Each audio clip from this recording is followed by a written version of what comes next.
కొన్ని వందల సంవత్సరాల క్రిందట దేవుడు ప్రవక్తల నోట ఈ మాటలు పలికించినాడు. ఈరోజు మనము చాలా చూస్తూ ఉన్నాం కల్పితాలను, అంటే వాస్తవము కానటువంటి వాటిని. యేసుక్రీస్తు ప్రభు పుట్టిన తరువాత పుట్టుకొచ్చినవి 99% మనకు కనిపిస్తూ ఉన్నాయి. ఒక్కొక్క మాటలో చెప్పాలంటే అంతా కూడా కల్పితమే. వాస్తవమైతే ఒక పరిశుద్ధ గ్రంథంలో మాత్రమే కనిపిస్తుంది. మీరు బాగా గమనించండి, ఎవరైనా షైన్ కావాలంటే, వాళ్ళ గురించి వాళ్ళు గొప్పగా బయట రెప్యుటేషన్ అవ్వాలంటే వాడు చేసే మొదటి పని ఏంటంటే పరిశుద్ధ గ్రంథాన్ని వక్రీకరించి మాట్లాడటం. అయితే పరిశుద్ధ గ్రంథంలో అలాంటి కనిపించవు, అసలు వినిపించవు. వాడంటాడు ఏమనంటే, అక్కడ ఇలా ఉంది కదా అని. ఉంది, ఎందుకుందో తెలుసా? నీవు అలా చేయకూడదని. ఆ తరం వారు అలా చేసి దేవుని కోపములో వారు నశించిపోయినారని. వాళ్ళు అలా చేయకుండా దేవుడు చేయొచ్చు కదా. వాళ్ళేమీ కాదు కదా. వాళ్ళకు అన్నీ ఇచ్చినాడు దేవుడు. బుద్ధి ఇచ్చినాడు, జ్ఞానం ఇచ్చినాడు, గ్రహింపు ఇచ్చినాడు, ఆలోచన ఇచ్చినాడు, అవగాహన ఇచ్చినాడు, అన్నీ ఇచ్చినాడు. నేను చెప్పిందే ఇట్లాంటివి దేవునిలో స్వేచ్ఛ ఇచ్చినాడు, స్వాతంత్రం ఇచ్చినాడు, అధికారం ఇచ్చినాడు. నీకు నచ్చింది సృష్టించిన వానికి ఇష్టమైనది. ఇక్కడ గ్రాంధికమేం మాట్లాడడం లేదు. కొన్ని వందల సంవత్సరాల క్రిందటే దేవుడు ప్రవక్తల నోట పరిశుద్ధుడైన దేవుడు అంటే ముందు మనకు చాలా విషయాలు తెలియాలి. దేవుడు అంటే సృష్టించేవాడు, సృష్టికి కర్త, సర్వాంతర్యామి, నిష్కల్మషుడు, పరిశుద్ధుడు, పాపము లేనివాడు. జన్మ పాపము గాని కర్మ పాపము గాని లేనటువంటి వాడు. పాపులను క్షమించి తన దరి చేర్చుకునేటటువంటి వాడు దేవుడు.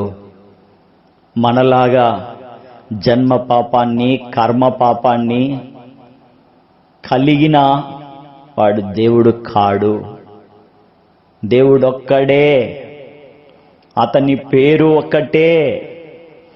ఆయన నామము అన్ని నామముల కన్నా శ్రేష్టమైనది, దివ్యమైనది, వర్ణింప తరము కానటువంటిది, మనుష్య జ్ఞానమునకు గోచరము కాని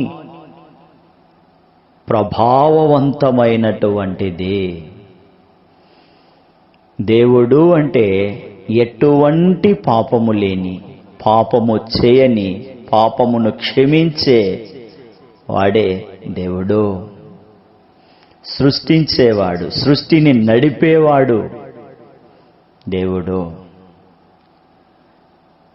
నిజమైన మార్గములో, సత్య మార్గములో నడిపించేవాడే దేవుడు.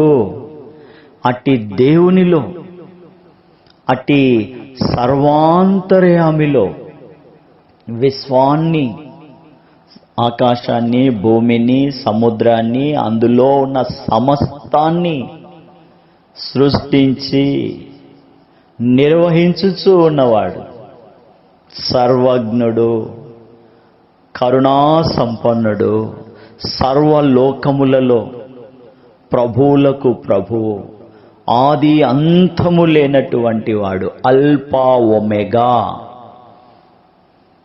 పరిశుద్ధ గ్రంథములో నుండే పుట్టుకొచ్చినాయి, కానీ ఎక్కడ చూసినా పరిశుద్ధ గ్రంథము నుండే మనం ఎలా వచ్చినాం, ఎక్కడి నుండి వచ్చినాం, ఎవరి నుండి వచ్చినాం, ఎందుకొరకు వచ్చినాం, ఏమి చేస్తూ ఉన్నాం, ఎక్కడికి మనం వెళుతామో ఎన్నో సత్యాలు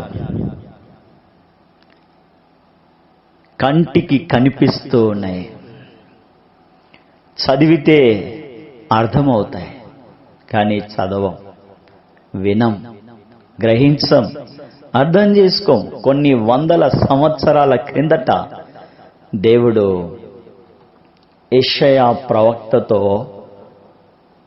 ఈ మాటలు చెప్పినాడు. యెషయా ప్రవక్తకు దేవుడు ఆ సత్యాలను తెలియజేసినాడు, వివరించినాడు. ఏంటవి? యెషయా గ్రంథం 7వ అధ్యాయం 11వ వచనం నుండి కొన్ని వచనాలను మీరు గమనిస్తే అర్థమవుతుంది. ప్రభువు ఇలాగు సెలవిచ్చెను. అయితే ప్రభు అయిన యెహోవా ఇలాగు సెలవిచ్చుచున్నాడు, ఆ మాట నిలవదు, జరగదు అని. నిలవదు, జరగదు అని ఆయన చెప్తా ఉన్నాడు. దమస్కు, సిరియా, రెజీను, ఎఫ్రాయిము, షోమ్రోను, ఎఫ్రాయిం రాజధాని, మీరు నమ్మకుండిన ఎడల స్థిరపడకయుందురు. 11వ వచనంలో నీ దేవుడైన యెహోవా వలన సూచన అడుగుము, అది పాతాళమంత లోతైనను సరే, ఊర్ధ్వలోకమంత ఎత్తైనను సరే. కదా, దేవుడు రాజులకు రాజు, ప్రభువులకు ప్రభు, సర్వలోకానికి ఒక సవాలు విసురుతా ఉన్నాడు. దేవుడు విసిరే సవాలుకు సర్వలోకములో దేని వద్ద జవాబు లేదు, ఎవని వద్ద లేదు, తాటాకు చప్పుళ్ళు తప్ప. వానిని వాను షేమ్ చేసుకోవాలంటే, గొప్పగా ఉన్నారా గొప్పగా లేరా అని కంపేర్ చేసుకోవాలి అంటే గొప్పగా ఉన్న వాళ్ళనే తీసుకుంటారు. ఎవరు తీసుకుంటారు? గొప్పగా లేనటువంటి వాళ్ళు. సత్యమా అసత్యమా అని తెలుసుకోవాలంటే ముందు సత్యవంతుణ్ణి తీసుకొని, ఈ అసత్యవంతుడు సత్యవంతుణ్ణి తీసుకొని నేను సత్యవంతుణ్ణి అని చెప్పుకుంటా ఉంటాడు. ఒక పాపి పరిశుద్ధుణ్ణి తీసుకొని ప్రకటించుకుంటా ఉంటాడు. అర్థమవుతుంది కదా? ఇక్కడ పరిశుద్ధుడెవడో, సత్యవంతుడెవడో, నీతిమంతులెవరో, యథార్థవంతుడెవడో, సర్వజ్ఞుడెవరో, సర్వకాలములకు సర్వాంతర్యామి అయి సమీపింపరాని తేజస్సులో ఆది కాలము నుండి ఉన్నటువంటి అల్పా ఒమేగా అయినటువంటి, పాపము లేనటువంటి, పాపము చేయనటువంటి, జన్మ పాపము గాని కర్మ పాపము గాని లేనటువంటి సత్య మార్గములో పాపము చేత నశించి కుషించిపోతున్న మనలని దేవుని రాజ్యములోనికి, దేవుని సన్నిధిలోనికి, మన జన్మ స్థలానికి తీసుకొని వెళ్ళే నిత్య సత్యవంతుడే దేవుడు. దేవుడంటే ఎవరనుకున్నావు? ఎవని చేత మనము జన్మింపబడుతూ ఉన్నామో, ఎవని చేత తల్లి గర్భమందు పిండముగా రూపింపబడుతున్నామో, జగమంతటా దేవుని సృష్టి వ్యాపించి ఉంది. ఇది సైన్స్ అని, ఇంకొకటని ఆ సైన్స్కే సైన్స్ అయినటువంటి దేవుడు రూపరహితుడు, నిరాకారుడు, హాయిగా నిత్యత్వమందు మనల్ని నివసింపజేయుటకై మనకు సమీపముగా దిగి వచ్చినాడు దేవుడు. ఆ దేవుణ్ణి ఏమడగాలి? నీ దేవుడైన యెహోవా వలన సూచన అడుగుము. ఎలాంటి సూచన? అది పాతాళమంత లోతైనను సరే, ఊర్ధ్వలోకమంత ఎత్తైనను సరే కదా. నీ దేవుడైన ప్రభువును అడుగు. ఏమడగాల? ఒక సూచక క్రియ. ఎందుకు వస్తున్నారా దేవుని ఇంటికి? ఎందుకు వెళ్తా ఉన్నారు? ప్రతి ఒక్కరిలో దైవ భయం ఉంది. దైవ భయం లేని వాళ్ళ గురించి కాదని, దేవుని భయం ఉన్న వాళ్ళ గురించి చెప్తా. భయం ఉన్న వాళ్ళందరూ కూడా వాళ్ళ విశ్వాసముతో, వాళ్ళ పూర్వీకుల నుండి వాళ్ళకు వచ్చినటువంటిది, అది యథార్థమో సత్యమో అనే గ్రహింపు లేకుండా, సత్యవంతునికి యథార్థవంతునికి వెలుపట భౌతికంగా భూ సంబంధమైన ప్రభావము లేనటువంటి, పరిశుద్ధత లేనటువంటి, జీవము లేనటువంటి, మేలు కానటువంటి జీవితాలలో జీవిస్తూ నశించిపోతా ఉన్నారు. దుష్టుని ఆలోచనలో, దుష్టుని మార్గములో, దుష్టుని క్రియ చేత దుఃఖభరితులై, వేదన చేత దినదినము నానాటికి కృషించిపోతా ఉన్నారు. అసంతృప్తి చేత, అజ్ఞానపూర్వకమైనటువంటి విధి విధానాల చేత నశించిపోతా ఉన్నారు. ఇవన్నీ వాళ్ళే కల్పించుకున్నారు. అడగమంటా ఉన్నాడు. నీ దేవుడైన ప్రభువును అడుగు ఒక సూచక క్రియ. పాతాళము నుండి కావాలా? ఆకాశము నుండి కావాలా? దేవుడు అడుగుతా ఉన్నాడు. సర్వలోకానికి ఒక సవాల్. ఏంటిదా సవాల్ అంటే? ఒక సూచక క్రియ అడుగు. అది పాతాళం నుండి కావాలా?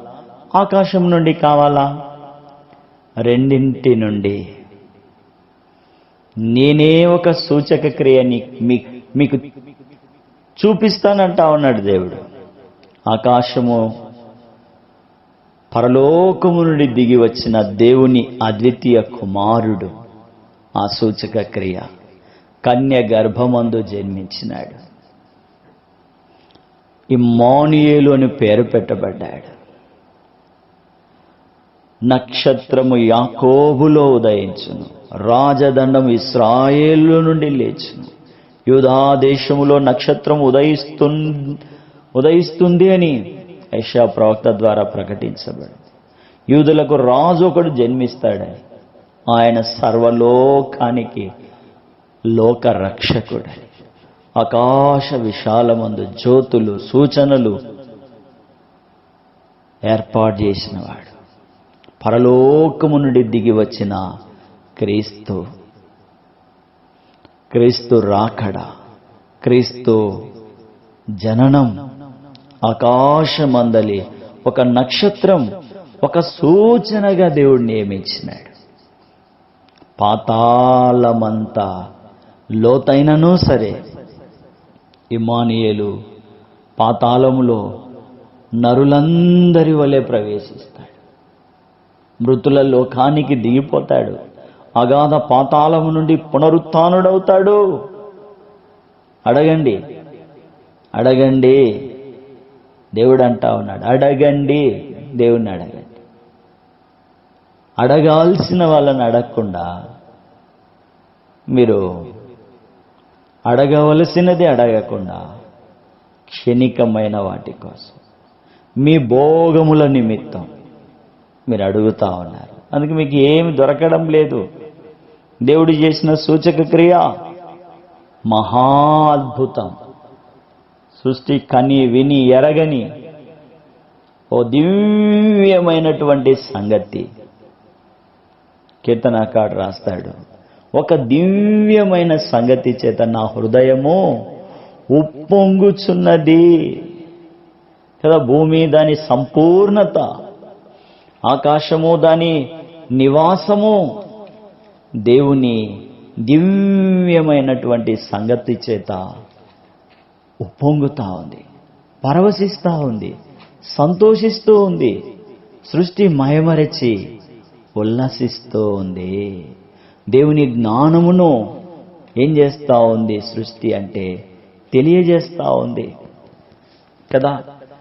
బహుగా ఉప్పొంగుతా ఉంది హృదయం దేవుని హస్తం యొక్క, దక్షిణ హస్తం యొక్క భీకర కార్యమును జరగడాన్ని బట్టి, వాడిగల దేవుని బాణమును బట్టి, శత్రువుల గుండెలో చొచ్చుకుపోయిన దేవుని బాణమును బట్టి, దేవుని సింహాసనమును బట్టి, దేవుని నీతిని బట్టి, భక్తిహీనత పాపము చేత నశించుచున్న మనము దేవుని నీతిని బట్టి, దేవుని కృపను బట్టి, దేవుని ఆనంద తైలముతో దేవుని కుమారుడైన యేసు క్రీస్తు ప్రభు యొక్క దయాపూర్వకమైన శిలువ రక్తము చేత కడగబడి శుద్ధి చేయబడి దేవునికొక కుమారులముగా, దేవునికొక నగరముగా, దేవునికొక ఉత్సాహముగా, దేవునికొక సంతోషముగా,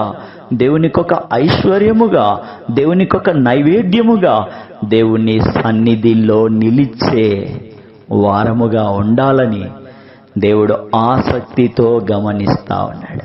అడగండి. ఒక సూచక క్రియ, తానే మీకు ఒక సూచక క్రియ చూపుతా ఉన్నాడు. దేవుడే ఒక సూచక క్రియను మన ఎదుట కనబరిచినాడు. ఏంటిదంటే, దేవుడే కన్య మరియ గర్భమందు మన పోలికలో, మన రూపములో, మనవలే పాపము తప్ప అన్ని విషయాలలో మనవలే జీవించడానికి ఆయన దిగి వచ్చినాడు. ఆయన పేరు ఇమ్మానుయేలు, అందరికీ తోడుగా ఉండడానికి.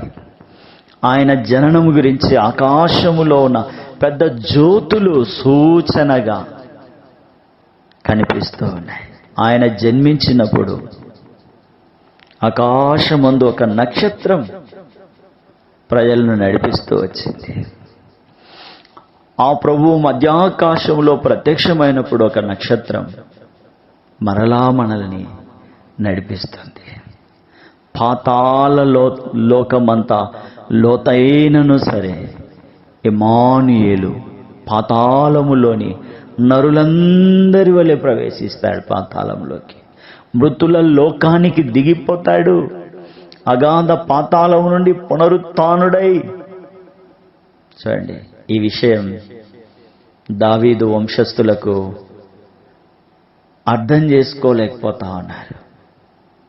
ఈ సూచనలు జరిగినప్పుడు గ్రహించలేకపోతా ఉన్నారు, నమ్మలేకపోతా ఉన్నారు. ఇదిగో అపోస్తల హబక్కుకు గ్రంథం 1వ అధ్యాయం 5వ వచనంలో, హబక్కుకు గ్రంథం 1వ అధ్యాయం 5వ వచనంలో, ఇదిగో తిరస్కరించు వారలారా ఆశ్చర్యపడుడి, నశించుడి, ఆ కార్యము ఒకడు మీకు వివరించినను మీరెంత మాత్రమును నమ్మరు. వివరించినా, ప్రకటించినా మీరు నమ్మడం లేదు, విశ్వసించడం లేదు. చూడండి ఎంత భయంకరత్వము. చూడండి, వివరించినను మీరు నమ్మలేకపోతా ఉన్నారు, తిరస్కరిస్తా ఉన్నారు, ఆశ్చర్యపడుతా ఉన్నారు, అయితే నశించిపోతా ఉన్నారు. విశ్వాసం ఉంచడం లేదు, వినడం లేదు, నమ్మిక ఉంచడం లేదు. నమ్మిక తప్పిపోకుండాన్నట్లు దేవుని భద్రతలోనికి రావడానికి భేషజాలు అడ్డం వస్తున్నాయి. వాటిని సరిహద్దుగా ఏర్పాటు చేసినాడు దేవుడు. ఆ సరిహద్దుల్లో కావలి వాళ్ళ నుంచి ఆయన చూస్తూ ఉంటే మరి అడ్డుపడుతా, అటకాయించుకుంటూ, ఆగిపోతూ, సాగిపోలేక సమస్యల గుండములో సుడివడిపోతా ఉన్నాం. అర్థమవుతా ఉందా? అపోస్తలుల కార్యంలో మనకు తేటగా అర్థమయ్యేటట్టు రాదు, సులభమైన పద్ధతిలో. మరి లూకా, వైద్యుడైన లూకా ఈ మాటలు రాస్తా వచ్చినాడు. అపోస్తలుల కార్యములు 13వ అధ్యాయం 41వ వచనం. ఇదిగో తిరస్కరించు వారలారా ఆశ్చర్యపడకుడి, నశించుడి, ఆశ్చర్యపడుడి, నశించుడి. మీ దినములలో నేనొక కార్యము చేసేదను, ఆ కార్యము ఒకడు మీకు వివరించినను మీరెంత మాత్రమును నమ్మరనెను. ఇదిగో తిరస్కరించు వారలారా, దూషిస్తున్న వారలారా, నిందిస్తున్న వారి గురించి, అవమానిస్తున్న వారి గురించి, ఎగతాళి చేస్తున్న వారి గురించి, చీదరించుకుంటున్న వారిని గురించి, చీల్చుతున్న వారిని గురించి, గాయపరుస్తున్న వారిని గురించే మాటలు చెప్పబడతా ఉన్నాయి. జ్ఞానం ఉందని, తెలివి ఉందని, ఆస్తి ఉందని, అధికారం ఉందని, దండం ఉందని, ఇంకొకటి ఉందని, అది ఉందని, ఇది ఉందని, ఎక్కువ ప్రజలు ఉన్నామని, పర్సంటేజే ఎక్కువ, పనికిరాని పర్సంటేజ్, పరలోకానికి చేర్చలేని పర్సంటేజ్, పరిశుద్ధతను ఆపాదించలేని పర్సంటేజ్. పనికిరాదు, పనికిరాదు, పనికిరాదు. ప్రభు అంటా ఉన్నాడు, ప్రవక్తల గ్రంథమందు చెప్పబడినదే మీ మీదికి రాకుండా చూచుకొనుడి. ఇక్కడ ఎందుకు ఒక మాట చెప్పాలి, మీ గ్రంథములలో రాయబడినది మీ మీదికి రాకుండా మీరు చూసుకోండి. మీ గ్రంథములలో రాయబడినది ఏదో ధర్మాన్ని కాపాడుకోవాలని, దాన్ని ఉద్ధరించాలని, దాన్ని నిలబెట్టాలని, ఈ కల్పితాలను, ఈ కట్టుకథలకు ఆకర్షితులై నశించిపోతా ఉన్నారు. నిత్యుడైన యేసు క్రీస్తు ప్రభువునందు విశ్వాసం ఉంచడం లేదు. ఇదిగో తిరస్కరించు వారలారా ఆశ్చర్యపడుడి, నశించుడి. మీ దినములలో నేనొక కార్యమును చేసేదను, మీరెంత మాత్రమును నమ్మరు. మీకు వివరించినను ఒక్కడు, ఆయనే ప్రభువైన యేసుక్రీస్తు. పాపము లేనివాడు, పాపము చేయనివాడు, పాపి కొరకు ప్రాణం పెట్టి, పాపి కొరకు సమాధి చేయబడి, పాపి కొరకు పునరుత్థానుడై ఈ ప్రపంచ చరిత్రలో ఒకే ఒక్కడు, ఆయనే ప్రభువైన యేసుక్రీస్తు. మరణాన్ని జయించినాడు, మరణపు ముళ్ళును విరిచినాడు. ఆయనందు విశ్వాసం ఉంచితేనే నీవు పరలోకం చేరుకుంటావు. నీ ధర్మము, నీ శాస్త్రము, నీ తంత్రము, ఇవేవి నిన్ను నిత్యత్వములోనికి, సత్యములోనికి, సమాధానములోనికి, సర్వాంతరయామి సర్వజ్ఞుడైనటువంటి దేవుని మహిమలోనికి చేర్చవన్న సత్యాన్ని నీవు అర్థం చేసుకోవాలి. ఒకడు మీకు వివరించినను మీరెంత మాత్రమును మందమతులారా. యేసుప్రభు అన్నాడు, నేనెంత కాలం మీతో ఉంటానని శిష్యులతో అన్నాడు. మీకు వివరించినా, మీకు చెప్పినా మీకు అర్థం కావడం లేదు, నేను ఎంత కాలం ఉంటాను, మందమతులారా. చూడండి, కాబట్టి దేవుని వాక్యాన్ని చూసినప్పుడు, పరిశుద్ధ గ్రంథంలో రాయబడిన సత్యమని గ్రహించినప్పుడే మన జీవితాలు త్రొట్టుపడవు. కష్టపడి ఒళ్ళొంచి పని చేసుకుంటే దేవుడు దానిని మూటగట్టి విస్తరింపజేస్తాడు. అయితే దేవుణ్ణే దూషించడానికి, బతకడానికి ఏదో ఒక విద్య కావాలన్నట్లు, ఆ విద్యను దేవుణ్ణి దూషించే విద్య అయితే ఇక నిన్నెవరు బాగు చేయగలరు? ఒక మనుషునికి నష్టం చేస్తే క్షమాపణ కోరి అతనితో రాజీ చేసుకొని ఏదో ఒకటి చేయొచ్చు. దేవునితోనే వైరం, దేవునితోనే దేవునితోనే పోరాటం, దేవునితోనే యుద్ధం. ఎవరు కాపాడతారు? ఎవరు కాపాడతారు? మీకు వివరించినను మీరెంత మాత్రము నమ్మడం లేదు. మీరెంత మాత్రం కూడా నమ్మడం లేదంటా ఉన్నాడు దేవుడు. మీరు నమ్మడం లేదు. ఒకడు వచ్చినాడు, ఆయన పరిశుద్ధుడు, పాపము లేనివాడు, దేవుని కుమారుడు, దేవుని ఆత్మ ఆయనలో ఆనందిస్తూ ఉంది. దేవుడు అన్నాడు, ఈయన నా ప్రియ కుమారుడు, ఈయన యందు నేను ఆనందిస్తూ ఉన్నాడు. తండ్రి యొక్క కార్యములను, తండ్రి యొక్క క్రియలను చేస్తూ ఉన్నాడు. అయినప్పటికీ కూడా మీరు గ్రహించడం లేదు, తెలుసుకోవడం లేదు, అర్థం చేసుకోవడం లేదు అని దేవుడు బాధపడతా ఉన్నాడు. పరలోక రాజ్యములో శిష్యునిగా ఆయన మనల్ని చేర్చుకోవాలని ఇష్టపడతా ఉన్నాడు. ఇది దేవుని యొక్క ఉద్దేశం, దేవుని యొక్క ఏర్పాటు. అన్యజనులలో జరుగునది చూడుడి, ఆలోచించుడి, కేవలం విస్మయము నొందుడి. మీ దినములలో నేను ఒక కార్యము జరిగింది, అలాగు జరుగునని ఒకడు మీకు తెలిపినను మీరతన్ని నమ్మక ఆలకించుడి. తమవి కాని ఉనికి పట్టులను ఆక్రమింపవలనని బోధిగంతములకు వరకు సంచరించుచు ఉద్రేకము గల క్రూరులకు కల్లీయులను నేను రేపుచున్నాను. వారు ఘోరమైన భీకర జనముగా ఉన్నారు. వారు ప్రభుత్వమును విధులను తమ ఇచ్చ వచ్చినట్లు ఏర్పరచుకొందురు. ఎంత కష్టంగా ఉందో చూడయ్యా, చాలా కష్టంగా ఉంది కదా. పరలోక రాజ్యములో శిష్యుడిగా చేరేవాడు, మరి పరిశుద్ధ గ్రంథంలోని ప్రవచనాలు చూస్తూ ఉన్న శాస్త్రులు, కొత్త విషయాలు, క్రీస్తు చేస్తూ ఉన్న కార్యాలను, బోధలను, అద్భుతాలను వెలుగులోకి తెచ్చి సరిచూసుకున్నప్పుడే ప్రవక్తల లేఖనాలు నెరవేరుతాయని వారు కనుగొనగలరా అంటా ఉన్నాడు దేవుడు. తెలుసుకోగలరా?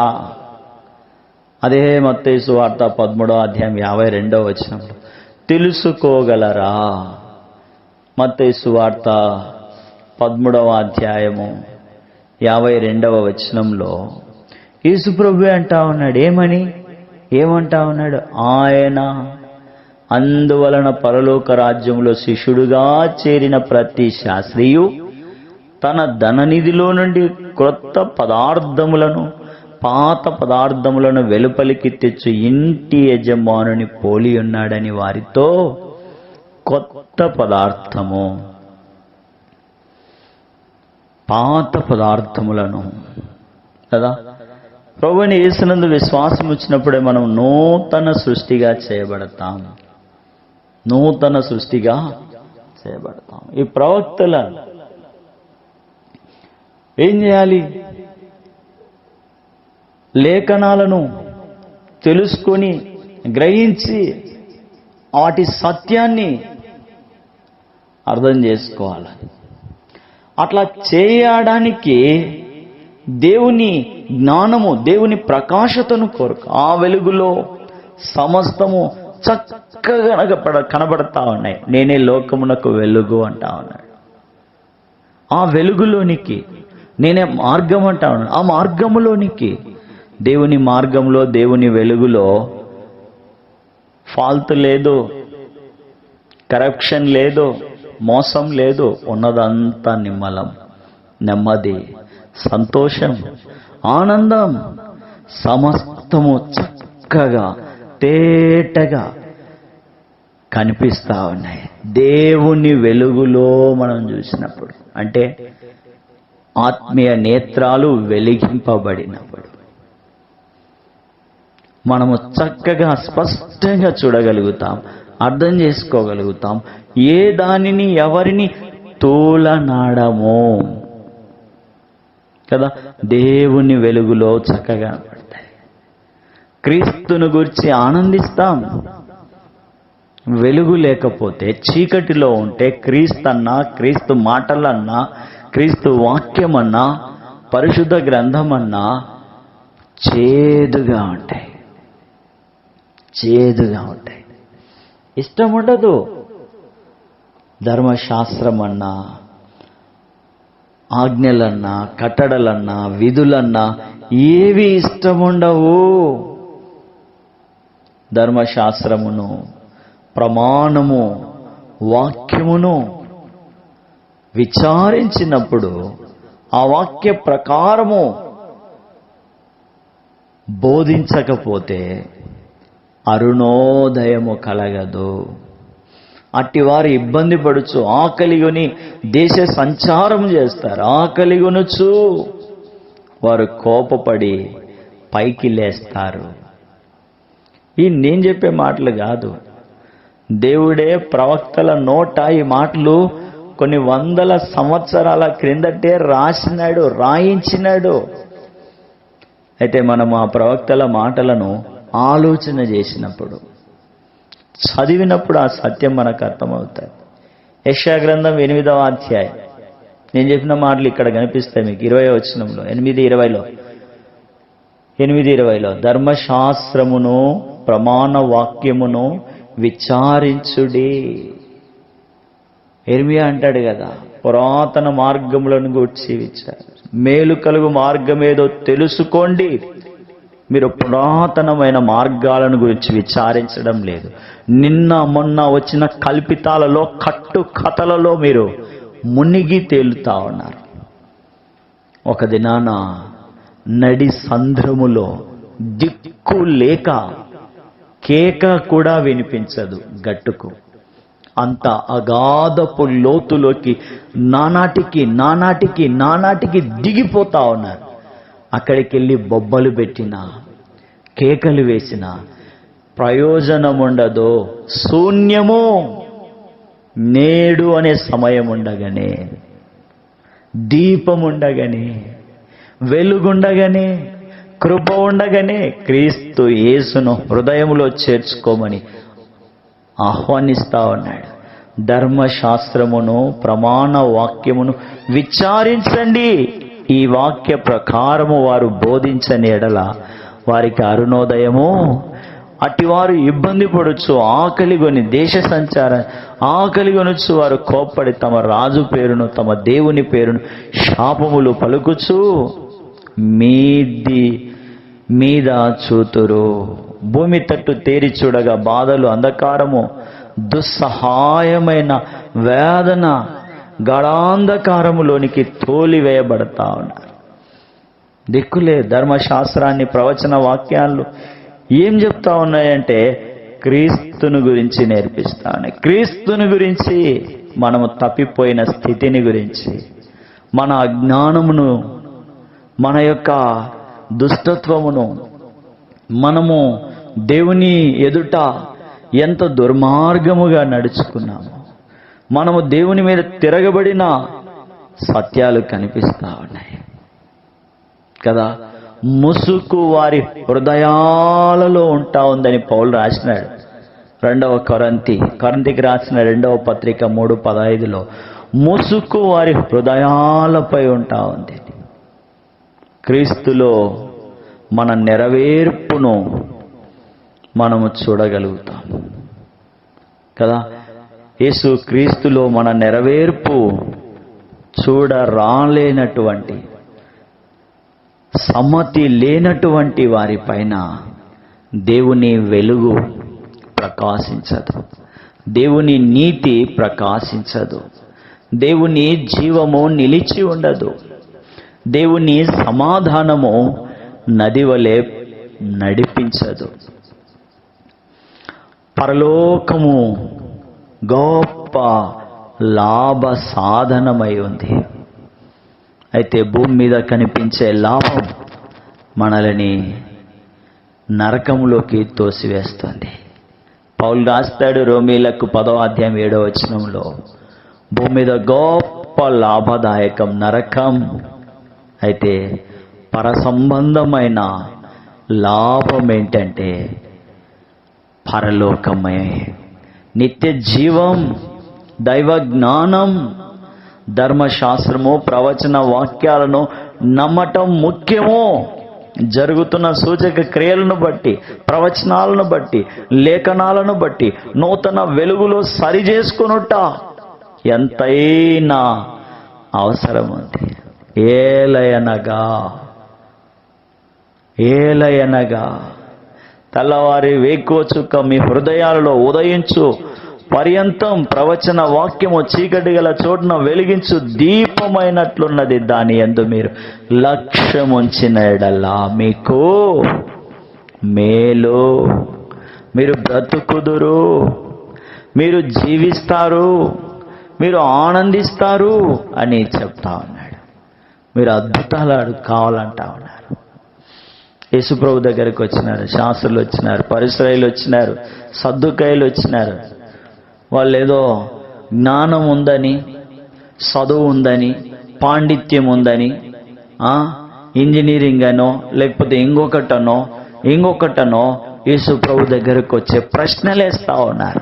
ఎవరిచ్చినారు అధికారం? ఎవరు ఇవాళ అధికారం? సర్వ సృష్టి దేవుందని నీకు తెలియదా? చదువుకోలేదా? నువ్వు చదువుకున్న వాటిలో లేవా? సత్యము తెలిసి కూడా దాన్ని అమలు చేయలేని అజ్ఞానములో చేతగాని నిస్సహాయ స్థితిలో నువ్వు ఉంటే దాన్ని ఎవరేం చేయగలరు? యేసుప్రభు అన్నాడు. ఏమంటా ఉన్నాడు తెలిసిన? మత్తయి సువార్త 10వ అధ్యాయంలో పరిసయ్యులు వచ్చినారు, సద్దుకాయలు వచ్చినారు. ఆయన శోధించడానికి ఆకాశము నుండి ఒక సూచక క్రియ అడుగుతా ఉన్నారు. సాయంకాలమున ఆకాశం ఎర్రగా ఉంది కాబట్టి వర్షం కురవదని, ఉదయమున ఆకాశం ఎర్రగా ఉంది, మబ్బుగాను ఉంది గనుక గాలివాన వస్తుందని మీరు చెప్తా ఉన్నారు. మీరు ఆకాశ వైఖరి వివేచింపనెరుగుదురు గాని, ఆకాశ వైఖరిని వివరించే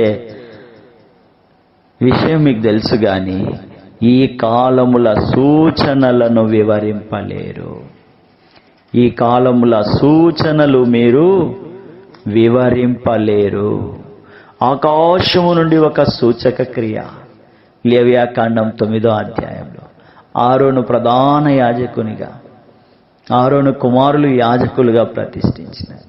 వారి నిమిత్తం, ప్రజల నిమిత్తం పాప పరిహారార్థ బలిని, దహన బలిని అర్పించినప్పుడు దానికి సాక్షులుగా మోషే, ఇశ్రాయేళ్ల పెద్దలు మరి పిలిపించినాడు. ప్రతిష్ఠింపబడిన అహరోను పాప పరిహారార్థపు బలిగా దహన బలి, సమాధాన బలిని అర్పించి తర్వాత మోషే అహరోనుల ప్రత్యక్ష గుడారంలోనికి పోయి వెలుపలికి వచ్చి ప్రజలను దీవించినప్పుడు దేవుని మహిమ ప్రజలందరికీ కనపడింది.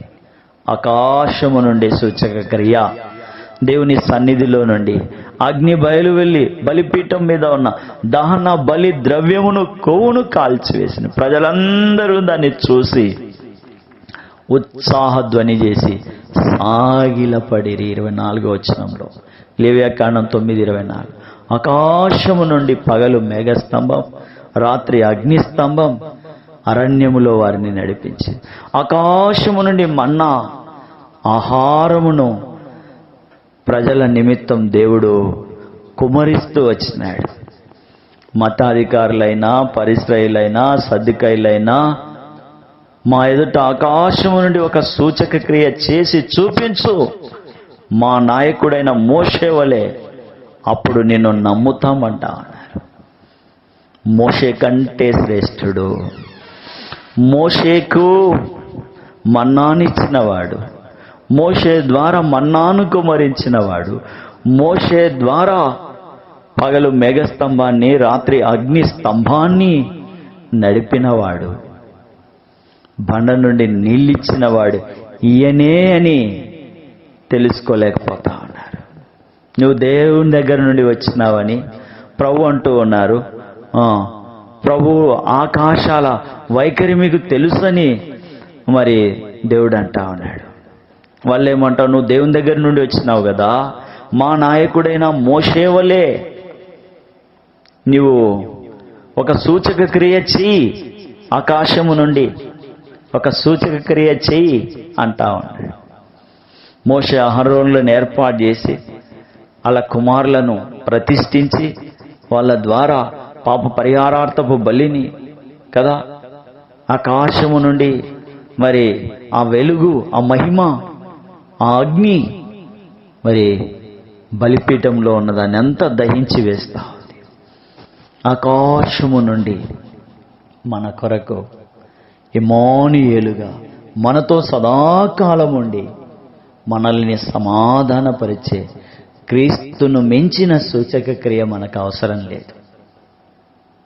అయితే ఈ పరిశ్రయులు, సద్దుకయులు, మతాధికారులు ఆకాశం నుండి ఒక సూచక్రియ ఇంకెన్ని కావాలా ప్రభు అంటా ఉన్నాడు, ఆకాశాల వైఖరి మీకు తెలుసు. యెషయా గ్రంథం 7:14 ఆకాశాల వైఖరి మీకు తెలుసు. చిన్న చిన్న విషయాలను గుర్చే ఆ విషయాలను గ్రహించే జ్ఞానం ఉంది. అయితే ఆకాశము నుండి సూచక క్రియ జరిగింది, అయితే మీరు గ్రహించలేకుండా. కాబట్టి ప్రభు తానే ఒక సూచక క్రియ మీకు ఆలకించండి. కన్యక గర్భవతి అయి కుమారుణ్ణి కనును, అతనికి ఇమ్మానుయేలను. ఆయన కీడును విసర్జించి మేలును కోరుకుంటా ఉన్నాడు. ఆయన కనికరమునే కోరుతా ఉన్నాడు, బలిని కాదు. ఆయన కనికరమునే కోరుకు, ఆయన గర్వమునుగా దీనత్వాన్నే కోరుకుంటా ఉన్నాడు. ఆయన ఆడంబరాన్ని కాక హృదయపు లోగిలిని కోరుకుంటా ఉన్నాడు. గోపురాన్ని, విశాలమైనటువంటి ఖరీదైనటువంటి వాటిని కోరుకోవడం లేదు. ఆయన దీనత్వముతో, సాత్వికముతో విలువ పెట్టి కొన్న హృదయాన్ని కోరుకుంటా ఉన్నాడు. విలువ పెట్టి కొన్న హృదయాన్ని దేవుడు కోరుతా ఉన్నాడు. ఏదో తెలిసింది చెప్పేసుకుంటూ మనం వెళ్ళిపోతూ ఉంటాం, కానీ తెలియని ఎన్నో సత్యాలు మనలో మన ఎదుట ఉన్నాయి. వాటిని తెలుసుకోవడానికి దేవుని మీద ఆధారపడడం శ్రేయస్కరం. దేవుణ్ణి అడుగుతా ఉన్నారు, యేసు ప్రభువుని అడుగుతాను, ఆకాశం నుండి ఒక సూచక్రియ. ప్రభు అంటా ఉన్నాడు, చిన్న చిన్న విషయాలను గ్రహించే జ్ఞానం ఉంది. అయితే ఆకాశము నుండి సూచక్రియ జరిగింది, దాన్ని గ్రహించలేకపోతా ఉన్నారే. నన్ను పంపిన వాని చిత్తము నెరవేర్చుటకు పరలోకము నుండి దిగి వచ్చిన వాడను నేనే. ఇక ఎందుకు ఆకాశం వైపు తేరి చూస్తా ఉన్నారు? ఆకాశము నుండి సూచక్రియ ఎందుకు అడుగుతా ఉన్నారు? ఈ కాలముల సూచనలను వివేచించలేరు. నేడు మీ కన్నులెదుట జరుగుతున్న అద్భుత కార్యాలు, ఆశ్చర్య కార్యాలు, ఇశ్రాయేలు ఒక జాతిగా పుట్టిన దగ్గర నుండి జరగలేదు. గుడివారి కన్నులు తెరవబడ్డాయి, చెవిటివారు వింటున్నారు, కుంటివారు దుప్పివలే గంతులేస్తున్నారు, మూగవాని నాలుక పాడుతా ఉంది, అపవిత్ర ఆత్మలు వెళ్ళగొట్టబడతా ఉన్నాయి, సకల విధమైన రోగులు వ్యాధి చేత పీడింపబడుతున్న వారు స్వస్థత పొందుతా ఉన్నారు.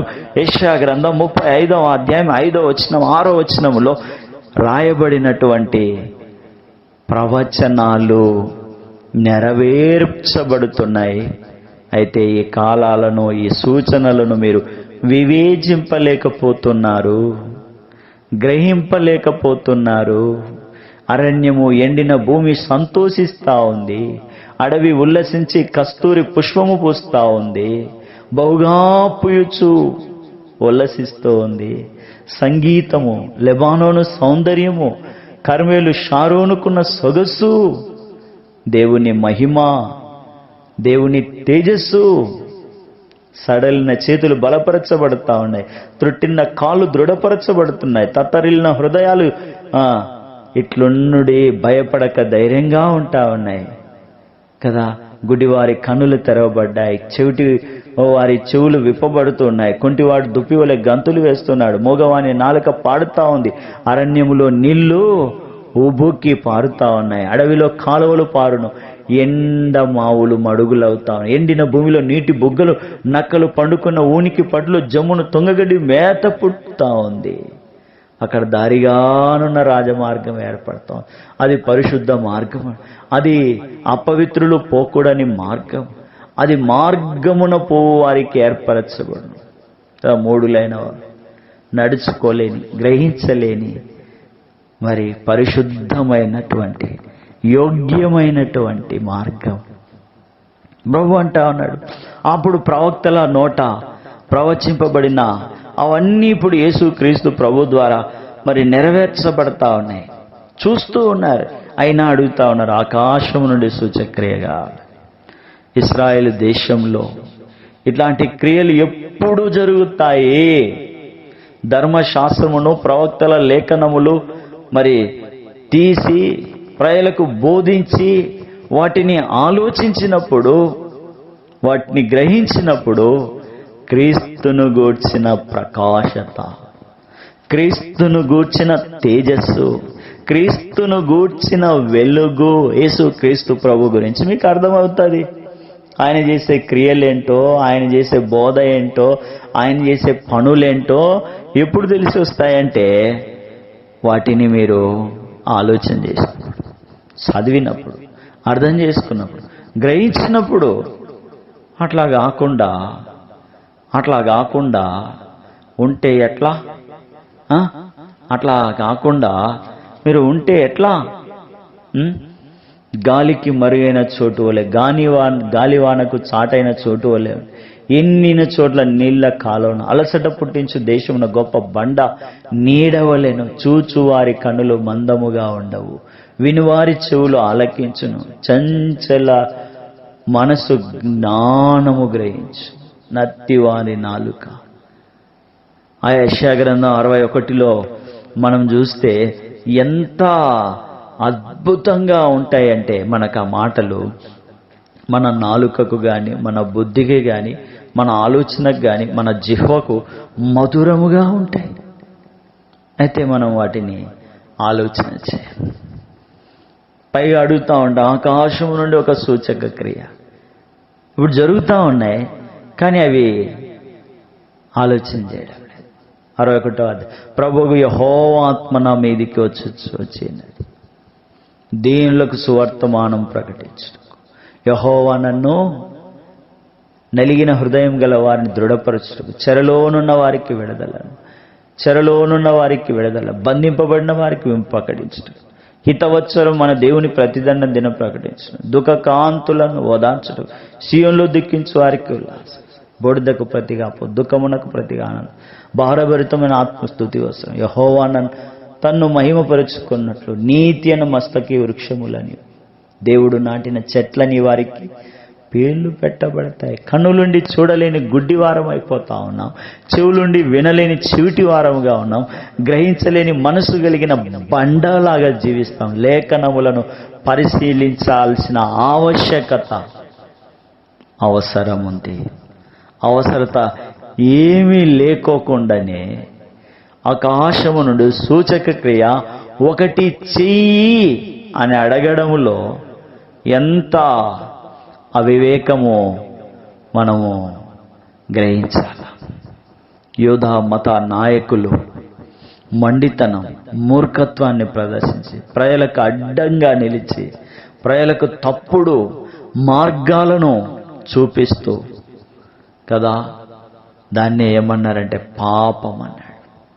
ప్రవక్త అయిన సమూయేలు సౌలు రాజుతో అంటాడు కదా, సమూయేలు రాసిన మొదటి గ్రంథం 15వ అధ్యాయం 22వ వచనంలో, మరి ఇశ్రాయేలీలను తప్పు మార్గములో నడిపించినాడు.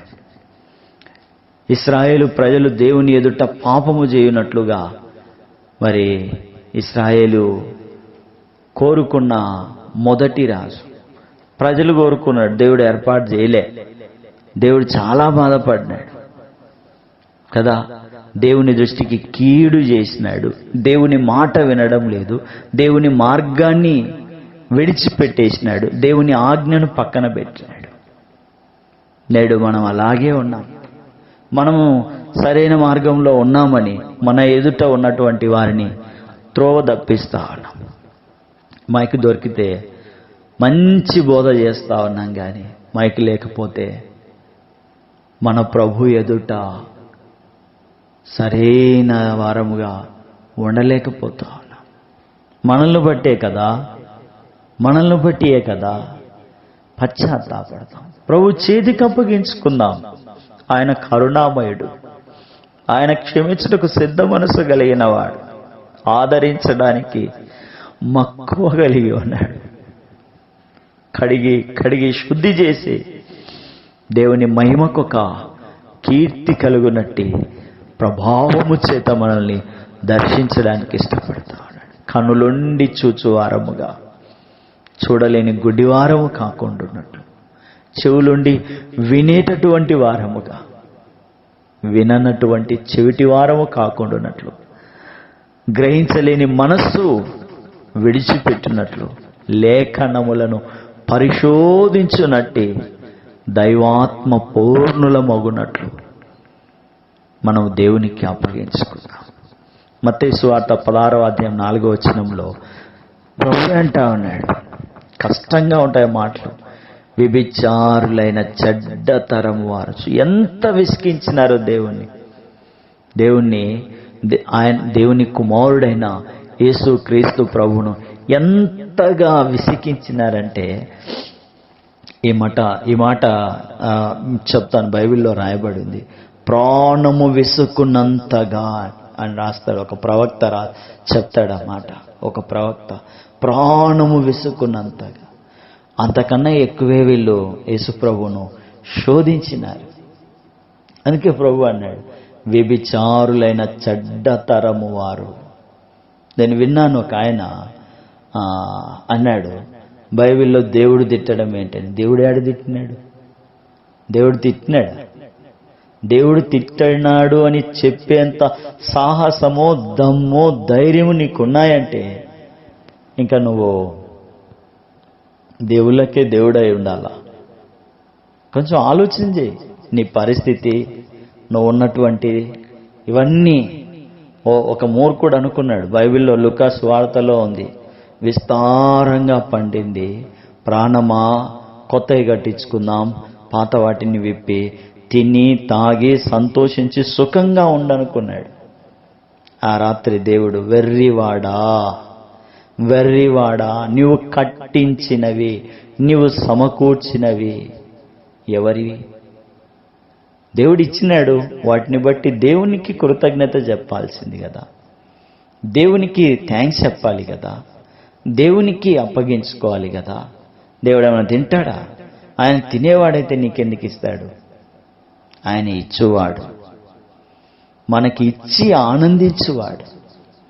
మనం ఆయనకి ఇచ్చినప్పుడు మరలావి మనం రూపాయి ఇస్తే 1000 రూపాయలు ఆయన మన చేతిలో పెడతాడు. ఇప్పుడు నేను పెట్టినాను, ఏంది వేషధారణ కాకపోతే? దేవుణ్ణి శోధించకూడదు, దేవుణ్ణి పరిశోధించకూడదు.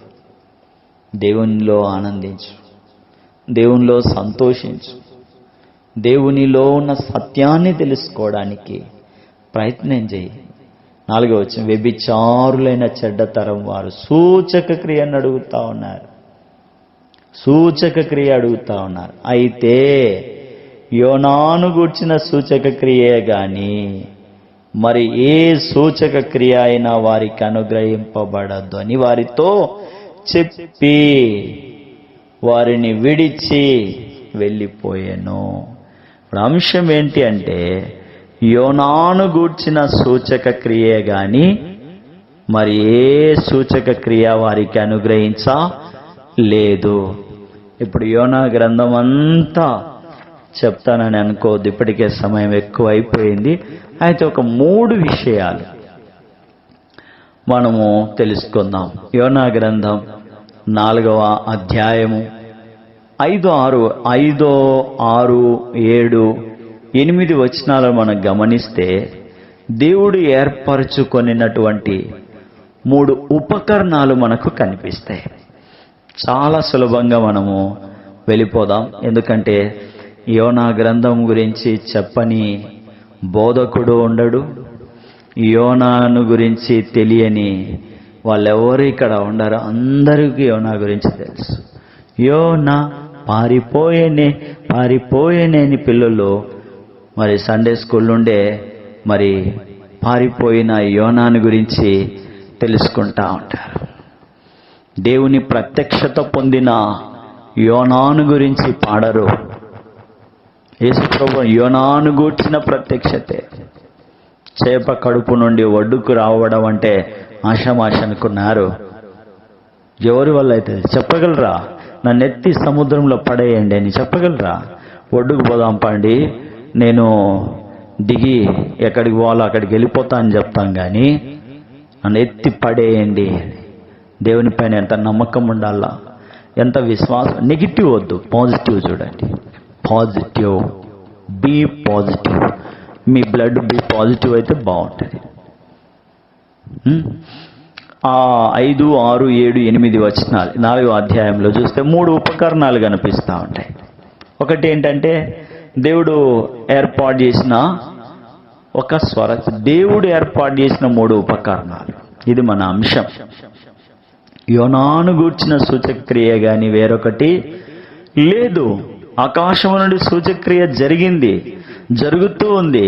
అయితే గ్రహించడం లేదు, వినడం లేదు, ఆలకించడం లేదు, తెలుసుకోవడం లేదు, పరిశీలించడం లేదని దేవుడు అంటా ఉన్నాడు. అప్పుడు యోనా పట్టణమునకు పోయి దాని తూర్పు తట్టు బస చేసి పందిరొకటి వేసుకొని పట్టణమునకు ఏమి సంభవించునో చూచెదమని దాని నీడను కూర్చుండని. ఇంకా యోనా ఒక ఉద్దేశము, పట్టణము నాశనం కావాలనే అయి ఉండొచ్చు. అది మంచిది కాదు. దేవుడు యోనాతో నీవు కోపించుట న్యాయమా అన్నాడు కదా. మరి అప్పటికి యోనా యొక్క ఉద్దేశము ఏంటిది, అది సరిగా లేదని గ్రహించలేకపోతా ఉన్నాడు. అరే దేవుడు నీవు కోపించడం న్యాయమా అని నన్ను అడుగుతా ఉన్నాడే. దేవుడు కదా కోప్పడాల్సింది, నేను ఎందుకు కోప్పడతా ఉన్నాను? అరే దేవుడు నా మీద చేయి చేసుకుంటే దేవుని హస్తం యొక్క బరువు మరి ఎంత భారంగా ఉంటుంది. అసలు అట్లా యోనా కనిపించలే. అంటే ఎంత గ్రహింపు లేని స్థితిలో ఉన్నాడు చూడండి. పట్టణం యొక్క నాశనమే కోరుకుంటా ఉన్నాడు. అందుకు దేవుడు ఏం చేసినాడంటే యోనాకు ఒక పాఠం నేర్పియాలనుకో, ఒక లెసన్ నేర్పియాలనుకున్నాడు. ఆయన నేర్చుకోబోయే ఆ లెసన్ ఏ యూనివర్సిటీ అంటే నినేవే పట్టణం యూనివర్సిటీలో నేర్చుకుంటా ఉన్నాడు కదా. ఆ యూనివర్సిటీలో మరి 3 ఉపకరణాలు ఉన్నాయి. దేవుడు ఏర్పరిచిన 3 ఉపకరణాలు. మొదటిదంటే స్వర చెట్టు మొలిపించినాడు. అతనికి కలిగిన శ్రమను పోగొట్టుటకై అది పెరిగి యోనా తల మీద నీడ ఇచ్చేటట్లు ఆ స్వర చెట్టును చూసి యోనా బహుగా సంతోషించినాడు. మనం సంపాదించుకుంటున్న వాటిని బట్టి మనం ఎప్పుడూ సంతోషించాం. అప్పనంగా ఏదైనా వస్తే దాన్ని బట్టి ఎంత సంతోషమో, అది పోతే ఎంత బాధో యోనాను చూస్తే అర్థమైపోతుంది. ఎంత చింత అంటే అంతగా ఆ సొర చెట్టును చూసి యోనా బహుగా సంతోషించి, శ్రమ పోయి సుఖం వచ్చింది, చింత పోయి సంతోషం వచ్చింది. దేవుడు అనేక సార్లు మన శ్రమ నుండి విడిపిస్తాడు, అనేక మేలులు కలిగిస్తాడు. కానీ దేవుడు మనకి ఇచ్చిన వాటిని చూస్తూ దేవుణ్ణి గణపరచడం మర్చిపోతాం. చూడండి, పరీక్షలో రాయక ముందు నుండి ప్రార్థన, ఉపవాసము, కృతజ్ఞత, స్తుతి కూడిక, థ్యాంక్స్ గివింగ్. అబ్బా ఇంకేమిలే, అన్నీ ఇన్ని కాదు. నాకు బాగా గుర్తుంది, ఆ అంకుల్ ఉన్నారు, ఆయన పేరు వద్దులేండి. ఎందుకు పేరు నేను చెప్పను అంటే దేవుడు వాళ్ళ కొరకు ఒక బహుమానాన్ని ఏర్పాటు చేసినాడు. నేను పేరు చెప్పి వాళ్ళను గొప్ప చేసి దేవుని బహుమానాన్ని పోగొట్టడం నా ఇష్టం కాదు. నేను చెప్పడం ద్వారా మీ అందరూ వాళ్ళని గురించి ఏదో అనుకుంటారు, గొప్పగా అనుకుంటారు. అది దేవునికి ఇష్టం లేదు. కాబట్టి దేవుడు వాళ్ళకి సిద్ధపరిచిన ఆ శ్రేష్టమైన బహుమానాన్ని వాళ్ళు అనుభవించని, దాన్ని ఆనందించని, దాని చేత వారు ఊరడిల్లని, తృప్తి పొందని. కాబట్టి పేరొద్దు, ఆయన ఏంటంటే ముగ్గురు కుమారులను బాగా చదివించినాడు. రెండవ కుమారుడు ఇంగ్లీష్ సబ్జెక్టు ఫెయిల్ అయినాడు ఇంటర్మీడియట్లో. సరిగా నాకు నెంబర్ గుర్తులేదు, దాదాపుగా 7 సార్లు ఏమో ఫెయిల్ అయినాడు అనుకుంటా. ఎన్నిసార్లు తెలియదు, 7 సార్లు అని అనుకోండి. 7 సార్లు ఫెయిల్ అయినాడు. 7 సార్లు ఫెయిల్ అయితే నేనైనా మీరైనా ఏం చేస్తారు చెప్పండి? ఇంకా పనికిరాదు దీనికి. ఇప్పుడైతే ఓపెన్లు వచ్చినాయి, ఓపెన్ ఇంటర్, ఓపెన్ డిగ్రీలు వచ్చేసినాయి. వెంటనే వాటి వైపు ఓ సంవత్సరం అయిపోతాను, 2వ సంవత్సరానికే జంప్ చెప్పించేస్తాం. అయితే ఆయన విశ్వాసం ఉంచినాడు. బహుశా అప్పుడు ఓపెన్లు లేవేమో, మరి తెలియదు. విశ్వాసం వచ్చినాడు. అయితే ఓటమిని బట్టి, ఫెయిల్యూర్ని బట్టి దేవుణ్ణి స్తుతించాలనుకున్నాడు. ఆ దినాల్లో నేను అప్పుడు చదువుకుంటా ఉన్నా, ఒకే 7 వాళ్ళమే. అది నాకు చాలా ఇంప్రెసివ్గా అనిపించింది. దేవుణ్ణి గణపరుస్తున్నాడు ఫెయిల్యూర్ని బట్టి. దేవునిలో సంతోషించడానికి, దేవుని మీద ఆధారపడడానికి నాకు ఒక అది ఎలిమెంట్గా మార్గంగా కనిపించింది. ఆ తర్వాత దేవుడు ఇచ్చినాడు. ఆ సంవత్సరమే ఆ అంకుల్ వాళ్ళ కొడుకు ఇంగ్లీష్లో పాస్ అయినాడు. ఆ తర్వాత ఇంగ్లీష్ సబ్జెక్టులో టీచర్ అయిపోయినాడు. చూడండి, ఇన్నిసార్లు ఫెయిల్ అయిన వాడు ఇంగ్లీష్లో టీచర్ అవుతాడని అర్థమవుతుందా? చూడండి, దేవుడు 7 సంవత్సరాలు ఎందుకు కూర్చోబెట్టినాడంటే ఆ సబ్జెక్టు మీద పట్టు సాధించడానికి, ఆ సబ్జెక్టును గురించిన పూర్వాపరాలు తెలియజేయడానికి. అర్థాలు, నానార్థాలు, మీనింగ్లు, డెఫినేషన్లు, యానటేషన్స్, సినానిమ్స్, పాజిటివ్లు, ఆపోజిట్లు, ఇవన్నీ నేర్పించేసినాడు దేవుడు. 7వ సంవత్సరం పూర్తి చేసినాడు. 9వ సంవత్సరానికి అనుకుంటా ఉద్యోగంలో ఉన్నాడు. గ్రేట్ మరాకల్. దేవుడు సూచక క్రియ చేసినాడు. దాన్ని చూస్తూ అక్కడే ఉండిపోతే ఇంకా అంతే, ఇంకేమీ ఉండదు. కాబట్టి దేవుణ్ణి మనం అడిగినప్పుడు ఇస్తాడు. ఆ ఇచ్చినప్పుడు దాన్ని బట్టి మనం సంతోషించక, ఇచ్చిన దేవుణ్ణి బట్టి సంతోషించి దేవునికి కృతజ్ఞత. అంతవరకు స్తుతి కూడికలు, ఉపవాస ప్రార్థనలు, సిస్టర్స్ మీటింగులు, బ్రదర్స్ మీటింగులు, ప్రార్థన చేయడం, ఇవే కనిపిస్తాయి. ఎప్పుడైతే ఆ సీట్ వచ్చిందో, ఎప్పుడైతే ఆ ఉద్యోగం వచ్చిందో, ఆ తర్వాత ప్రార్థనలే, వాక్యంలే, స్తుతిలే, కృతజ్ఞతలే, ఉపవాసంలే, ఇంకేమీ ఉండవు. అదే ఇంకా ఆ అందం, ఆ చందం, ఇదే చూసుకుంటా ఊగిపోతా ఉంటారు కదా. ప్రతిదీ దేవుని వద్ద నుండి మనకివ్వబడతా ఉంది. దేవుడిచ్చిన వరము కంటే దేవుడే గొప్పవాడని మనం గ్రహించాలా. దేవుడిచ్చే సీటు కంటే దేవుడే గొప్పవాడు కదా. ప్రతిదీ దేవుని నుండి, దేవుని గుణాతిశయములను, దేవుని మహిమపరిచేటట్లు, దేవుని శక్తిని ప్రకటించేటట్లు, దేవుని ఎడల మరి మనము కృతజ్ఞత గల వారముగా జీవించాలని కోరుతా ఉన్నాడు. జీవించుటకు ఆయన ఏమిస్తా ఉన్నాడంటే గాలిని ఇచ్చినాడు, సూర్యుని ఇచ్చినాడు, వెలిగిచ్చినాడు, వర్షం ఇచ్చినాడు, పంటలు ఇచ్చినాడు, ఆహారాలు ఇచ్చినాడు, అన్నీ దయచేస్తా ఉన్నాడు. అయితే భక్తిగా ఉండడానికి తన కుమారుడు, మన రక్షకుడు, మన రక్షణకై తన ప్రియ కుమారుణ్ణి మన కొరకు అప్పగించినాడు. మన కొరకు అప్పగించినాడు కదా. ఆయన అంటా ఉన్నాడు, నినెవే పట్టణస్థుల రక్షణను చూసి సంతోషిస్తా ఉన్నాడు. దేవుని యందు యోనా సంతోషించడం లేదు. వారి ధాన్య ద్రాక్ష రసాలు విస్తరించిన నాటి సంతోషము కంటే అధికమైన సంతోషము నీవు నా హృదయంలో పుట్టించుతున్నావు అని కీర్తనకాడు అన్నాడు కదా. చెట్లు ఫలించకపోయినా, పంట రాకపోయినా, పశువులు గొర్రెలు లేకపోయినా దేవుని యందు ఆనందించే మనసు, రక్షణకర్తయగు దేవునితో సంతోషించే మనసు మానవ మాతృలైన మనకు ఉండదు. ఎందుకంటే బ్రతకాల, తినడానికి కావాలా, జానెడు పొట్ట కొరకు కదా. కొంతకాలం ఉండిపోయే లోకములో గౌరవం, హోదా, పరపతి, రెస్పెక్ట్ అబ్బా అని అనిపించుకోవాలి. దీనికోసమే మనం ప్రయత్నిస్తూ ఉంటాం. మరి ఈ వాక్యాలన్నీ ఎందుకు రాసినట్లు? ఈ వాక్యాలను చదువుకోవడానికి, ఈ వాక్యాల కోసం వందలు ఖర్చు పెట్టి పరిశుద్ధ గ్రంథాన్ని ఎందుకు కొన్నట్లు? ఎందుకు కొంటా ఉన్నాం?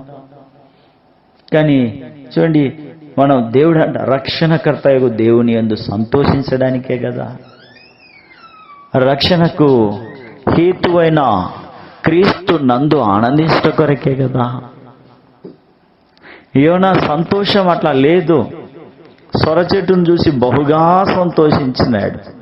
యోనా సంతోషం ఆస్తిని బట్టి, సంతోషించిన ధనవంతుని సంతోషంలాగా ఉంది. లూకాసు వార్త 12వ అధ్యాయంలో సంతోషించిన ధనవంతుని వలె యోనా సంతోషం. పంట ఇచ్చిన దేవుణ్ణి మర్చిపోయినాడు. పంట యందు సంతోషించదలిచినాడు, అనుభవించాలనుకున్నాడు. అయితే ఆయన లేడాడు అనుభవించడానికి. ఆ రాత్రి దేవుడు పిలుచుకొని పోయినాడు. శరీరము నుండి మరి దేవుడు తన ఆత్మను తీసుకొని వెళ్ళిపోయినాడు. ఆయన మాత్రం అక్కడ ఉండిపోయినాడు. యోనా చెట్టు చూస్తా ఉన్నాం కదా, బహుగా సంతోషిస్తా ఉన్నాడు. ఆ చెట్టు ఇచ్చిన దేవుని యందు కాకుండా సొర చెట్టులో సంతోషిస్తా ఉన్నాడు గనక దేవుడు కూడా ఆ చెట్టు నీడ అనుభవించకుండా తీసేయాలనుకున్నాడు. మనం కూడా దేవుని యందు కాకుండా దేవుడిచ్చే ఈవులను ప్రేమిస్తూ, దేవుడిచ్చే వాటి యందు సంతోషపడుతూ దేవుణ్ణే మర్చిపోతే దేవుడు మనకిచ్చిన ఈవులను తీసేయడు. ఆయన అన్యాయస్తుడు కాడు. ఇచ్చినట్టు ఆయన తీసేయడు, మళ్ళా కొత్తవి ఇయ్యాడంతే. ఇంకా వాటికి స్టాప్ అయిపోతుంది. కాబట్టి మనం గ్రహించాలా, మనం తెలుసుకోవాలా.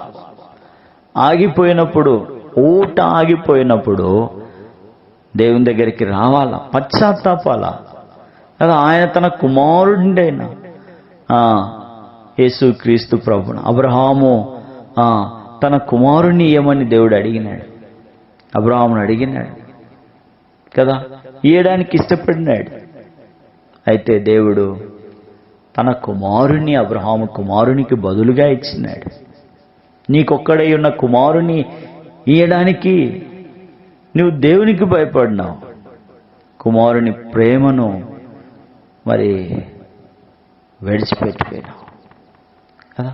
దేవుడు ఒక్కసారే హెజ్కేలుతో అన్నాడు, నరపుత్రుడా, నీ కన్నులకి ఇంపైన దానిని యొద్ద నుండి ఒక్క దెబ్బతో తీసివేయబోతున్నానంట అన్నాడు కదా. నీవు అంగలార్చవద్దు, ఏడవద్దు కదా.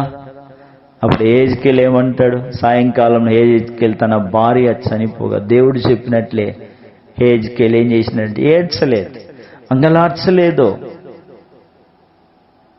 కాబట్టి ఏడ్చొద్దని అంగలార్చొద్దని నేను చెప్పడం లేదు. హెజ్కేలుకి దేవుడు చెప్పినాడు, అది చేసినాడు. నీకు అట్లా చెప్తే నువ్వు అట్లా చేయి, ఏడ్చకుండా అంగలార్చకుండా కదా. కాబట్టి విశేషముగా మనము దేవుణ్ణి ప్రేమించే వారముగా. యోనా అయితే సొర చెట్టును బట్టి బహుగా సంతోషించినాడు. అయితే ఆ సొర చెట్టు నీడనిచ్చిన దేవుణ్ణి గణపరచడానికి, దేవుణ్ణి ప్రేమించడానికి, దేవునిలో ఆనందించడానికి మరి యోనా ఆసక్తి చూపలేదు. అందుకే దేవుడు ఏం చేసినాడు తెలుసా? మరుసటి ఉదయాన్న 7వ వచనం, దేవుడు ఒక పురుగును ఏర్పాటు చేసినాడు. దేవుడు ఏం ఏర్పాటు చేసినాడు? మొదట సొర చెట్టును ఏర్పాటు చేసినాడు. ఎవరి కోసం? యోనాకు నీడ కలగజేయడానికి, ఆ నీడను బట్టి దేవుణ్ణి మహిమపరచడానికి, ఆ సొర చెట్టును బట్టి దేవుణ్ణి స్తుతించడానికి. అయితే యోనా వ్యతిరేకమైనటువంటి విధానంలో, మార్గములో ఉన్నాడు. అందుకని దేవుడు ఏం చేసినాడు? 7వ వచనంలో, మరుసటి ఉదయంలో దేవుడు ఒక పురుగును ఏర్పరిచి, రెండవది ఏంటిది? పురుగు. దేవుడు ఏర్పరిచిన 3 ఉపకరణాలు. మొదటిది సొర చెట్టు, రెండవది పురుగు. అది ఏం చేసిందంటే ఆ చెట్టును తొలచినందున ఆ చెట్టు వాడిపోయింది. ఇవన్నీ యోనాకు మంచి పాఠంగా కనిపించడం లే. దేవుడు నేర్పిస్తా ఉన్నాడు. దేవుడు ఏర్పాటు చేసినాడు, దేవుడు తీసేసినాడు. యోబు అన్నాడు కదా, దేవుడు ఇచ్చినాడు, దేవుడు తీసుకున్నాడు. యోనా దేవుని యందు సంతోషించలేదా? మార్చబడిన ప్రజలను బట్టి సంతోషించలేదు కానీ ఆ చెట్టులో సంతోషించినాడు. దేవుడు దాన్ని తీసేసినాడు కదా, తీసేసినాడు. దేవుని ప్రేమించలేకపోయినాడు, దాన్ని తీసేసినాడు అంతే. ఇంకా ఎంత బాధపడినాడంటే అంతగా బాధపడిపోయినాడు, ఎంతగా విసిగిపోయినాడు కదా. మరి విసిగిపోయినాడు. దేవుడే 7వ వచనంలో, మరుసటి ఉదయంలో దేవుడు ఒక పురుగును అది తొలిచినందున చెట్టు వాడిపోయాడు. ఎండకాయగా దేవుడు వేడిమి గల తూర్పు గాలిని రప్పించాడు. యోనా తలకు ఎండ దెబ్బ తగల అతడు సొమ్మసిల్లి ఏమన్నాడు తెలిసిన? బ్రతుకుట కంటే చచ్చుట నాకు. అంత పెద్ద సముద్రంలో ఎత్తి పడేసినారు, అంతే ఇసిరేసినారు. అప్పుడే సావలే యోనా, శాపం మింగింది. అప్పుడు సావలే. ఇప్పుడు ఎండ దెబ్బకే చస్తాడా? యోనా అనుకున్నది జరగలే. ఇంకా యోనా అంత డిసప్పాయింటింగ్ మూడ్లో ఉన్నాడు. నేను అనుకున్నట్లు జరగలే. అట్లా మనం ఉండకూడదు. దేవుని ఉద్దేశం, దేవుని ఏర్పాటు వేరొకలాగా ఉంటుంది. దాన్ని మనం అర్థం చేసుకోవాలి. ఆ దేవుని ఏర్పాటుకు మనము లోపడితే, విధేయత చూపిస్తే దేవుడు ఒక గొప్ప కార్యం చేసి మహిమ పొందుతాడు. అబ్రహాము లోబడినాడు, విధేయత చూపించినాడు, ఆకాశ నక్షత్రములకు మించినటువంటి ఆధిక్యతలోనికి వచ్చినాడు. దేవునికి లోబడినాడు, విధేయత చూపించినాడు, సంపూర్ణంగా అప్పగించుకున్నాడు. యోబు 2 ఆశీర్వాదంలోకి వచ్చినాడు. దేవుడు 3వదిగా ఏం చేస్తా ఉన్నాడంటే తూర్పు గాలిని రప్పించాడు. దేవుడు సముద్రం మీద పెద్ద తుఫాను పుట్టించినట్లుగా, ఐగుప్తులో కూడా మిడతలు వచ్చినట్లుగా తూర్పు గాలిని ఎర్ర సముద్రంలో దేవుడు బలమైన తూర్పు గాలి చేత సముద్రమును తొలగించి ఆరిన నేలను, సముద్రమును గాలి ఆయన మాటకు లోబడతా ఉన్నాయి. నీవు నేను లోబడ్డం లేదు. దేవుడు వేడిమి గల తూర్పు గాలిని రప్పించినప్పుడు యోనా సొమ్మసిల్లి ఏమన్నాడు తెలిసిన? దేవుడా నన్ను క్షమించు అని పశ్చాత్తాపల్లే. ఏమన్నా తెలిసిన? బ్రతుకుట కంటే చచ్చుట. ఓ సామాన్యమైనటువంటి వాడు మాట్లాడేటట్టు మాట్లాడుతూ ఉన్నాడు. ఓ ప్రవక్త, సముద్రంలో పడవేయబడితే విపత్తు లేకుండా ఒడ్డుకు మరి టికెట్ లేకుండా వచ్చినాడు. చూడు ఎట్లందో. అట్లాంటి యోనా ఏమనాలా? పరిస్థితిని బట్టి నువ్వు నేనన్నా ఒక రకము అంటే ఏం కాదు, కానీ యోనా అనొచ్చా?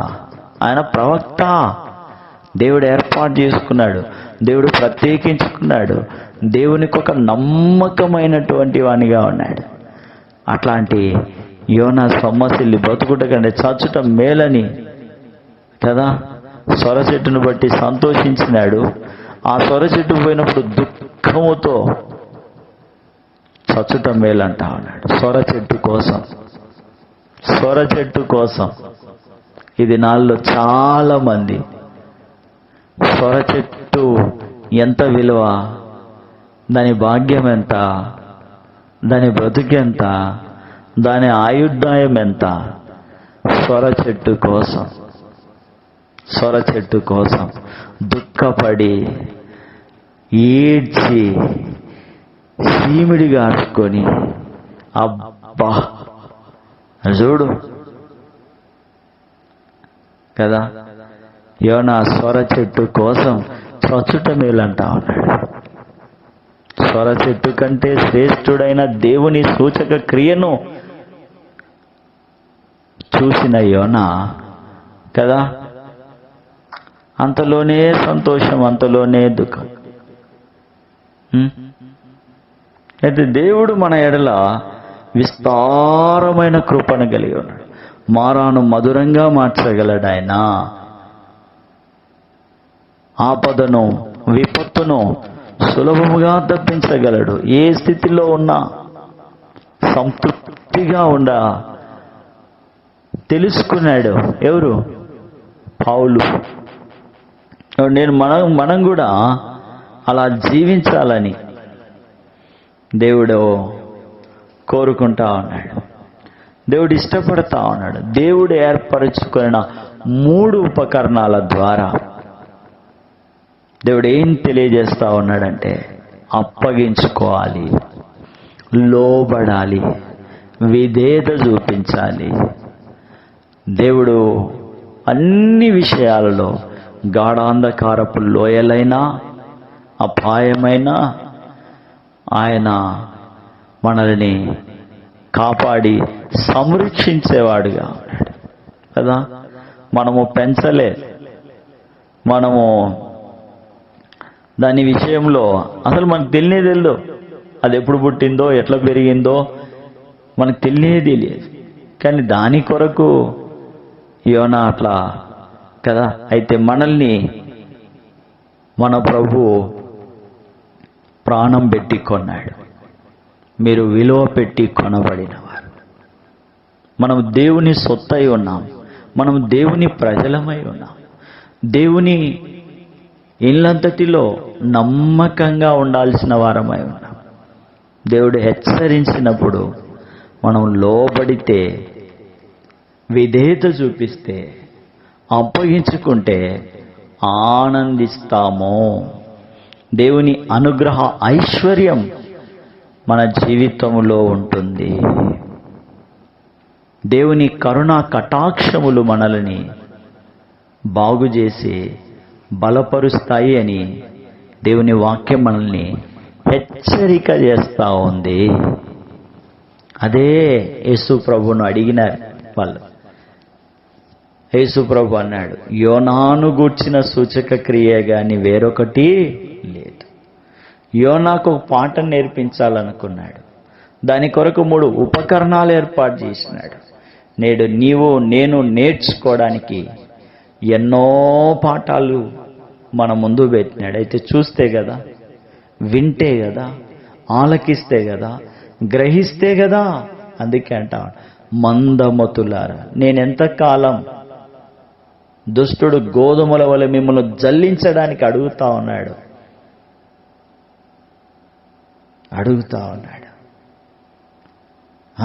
అద్దరికి తీసుకొచ్చి రొట్టెలు తేపమన్నాడు. చూడండి వీళ్ళు ఎట్లా ఉన్నారో. 50 మేము కొనేది అన్నారు కదా.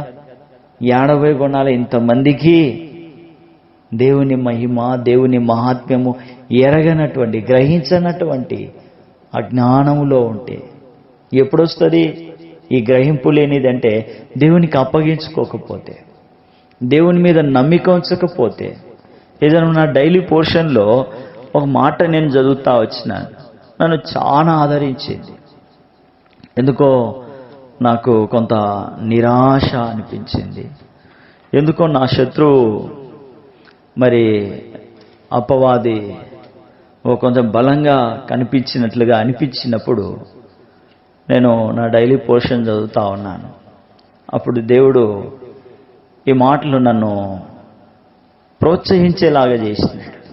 దేవుడు ఏర్పరిచిన ఉపకరణం, దేవుడు ఏర్పరిచిన భద్రతా వలయం ఎంతదంటే దినవృత్తాంతాలు 1 గ్రంథం 3వ అధ్యాయం 9వ వచనంలో దినవృత్తాంతాలు 1 గ్రంథము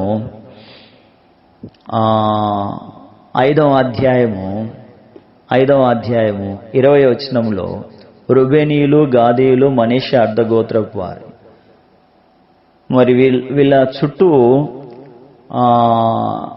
బాగా బలమైన యుద్ధ నైపుణ్యం కలిగిన ఈ గాదీల, రుబేనీయులు, మనష్షే అర్థగోత్రము వారి కంటే మరి ఎక్కువ సైన్యము, నేర్పరులు, అంబులేయటంలో యుద్ధమందు నేర్పరులు, ఇలాంటి వాళ్ళు వీళ్ళను చుట్టుముట్టినారు. అప్పుడు ఈ రూబేనీయులు, గాదీయులు, మనష్షే అర్థగోత్రపు వారు ఏం చేసినారంటే 20వ వచనంలో చూస్తే యుద్ధమందు వారు దేవునికి మొరపెట్టగా, యుద్ధమందు బహుశా నువ్వున్న పరిస్థితి యుద్ధము కంటే భయంకరమైనది కావచ్చు. అది ఉద్యోగం కోసమైన పోరాటం కావచ్చు, చదువు కోసమైన పోరాటం కావచ్చు, బ్రతకడం కొరకైన పోరాటం కావచ్చు. అదొక యుద్ధ రంగములాగా నీకు అనిపిస్తుందేమో. అయితే ఇక్కడ చూడండి, పోషించడానికి, బతకడానికి, బాగుపడడానికి, గెలవడానికి సామర్థ్యం లేకపోవచ్చు, సరైన జ్ఞానము లేకపోవచ్చు, సరైన సౌకర్యాలు లేకపోవచ్చు. ఇక్కడ ఉన్న ఈ సందర్భం కూడా అదే. మీరు చదువుకోండి తర్వాత దినవృత్తాంతాలు 1 గ్రంథం 5వ అధ్యాయం 20వ వచనం నుండి దాదాపుగా 26వ వచనం వరకు మీరు చదివితే ఇక్కడ ఒక పాఠం ఉంది. దేవుడు ఏర్పరిచిన ఉపకరణాలు. అక్కడ చూసినాం కదా, సొర చెట్టు, ఒక పురుగు, తూర్పు గాలి దేవుడు ఏర్పాటు చేసి నాకు గ్రహింపు తెచ్చినాడు. కుడి ఎడమలు ఎరగని ఈ ప్రజల విషయం నాకు విచారం ఉండదా, బాధ ఉండదా, దుఃఖం ఉండదా అని దేవుని ప్రేమను అక్కడ వ్యక్తపరుస్తూ వచ్చినాడు. పాతాళ లోకమంతా, ఊర్ధ్వలోకమంతా, ఎత్తైన బలమైన అగాపే ప్రేమ. పరమగీతాల్లో రాయబడింది కదా, సంఘం మరి దేవుని గురించి రాస్తా ఉంది కదా, దేవుని ప్రేమ మధురమైనదని, అగాపే ప్రేమ, మరణమంత బలమైన ప్రేమ అని దేవుడు ఏర్పరిచిన ఉపకరణం. కాబట్టి మరి ఏ పరిస్థితిలో నాకంత సామర్థ్యం లేదు, నాకంత నిజమే, సామర్థ్యం లేని మాట వాస్తవమే.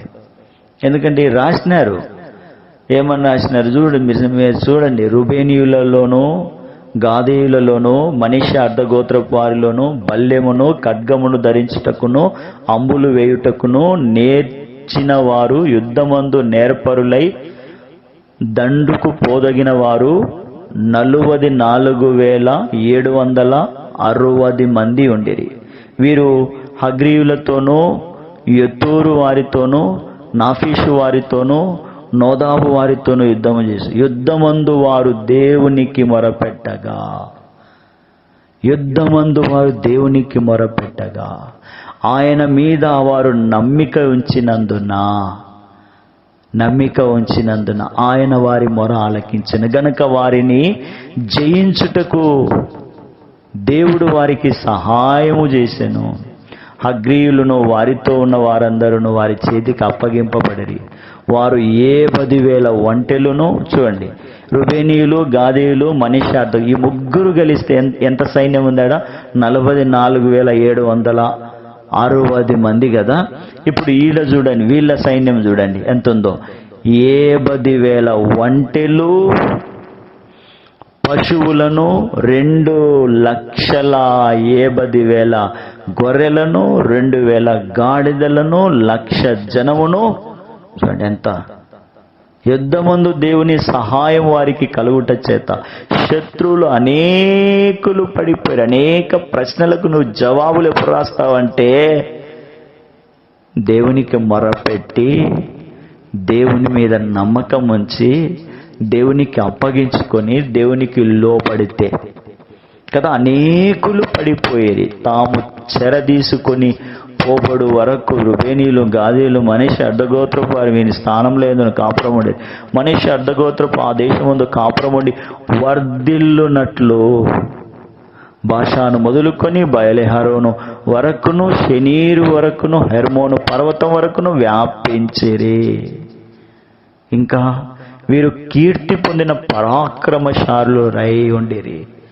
చూడండి, వారు యుద్ధమందు దేవునికి మొరపెట్టి వారు ఆయన యందు నమ్మిక ఉంచినప్పుడు ఆయన వారికి సహాయం చేసి యుద్ధంలో విజయం ఇచ్చి స్థిరపరిచి వారికి కీర్తి కలగజేసి వారు విస్తరించి వర్ధిల్లునట్లు చేసినాడు. కాబట్టి ఇన్ని సూచక క్రియలు, ఇన్ని అద్భుతాలు దేవుడు మన ముందు ఉంచినాడు. వీటిని చూసి మనము దేవుని మీద మరింత ఆధారపడాలి. అనేకులైన శత్రువులను వారు జయించినారు.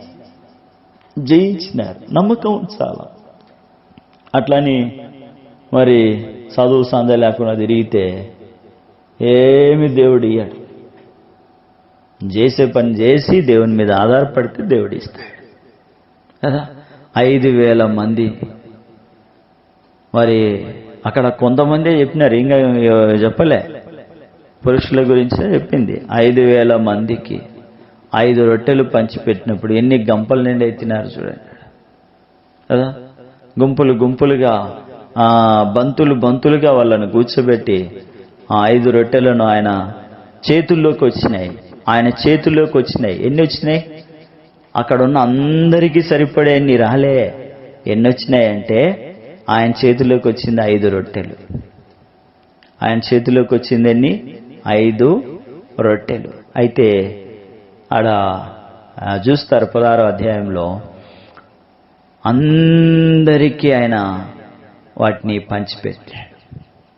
దేవుని చేతిలోనికి వస్తే, యేసు క్రీస్తు ప్రభు చేతిలోనికి వస్తే, యేసు క్రీస్తు ప్రభు అనే పొలములోనికి వచ్చింది ఏది కూడా నిష్ప్రయోజనముగా, నిష్ఫలముగా వెనుదిరగదు.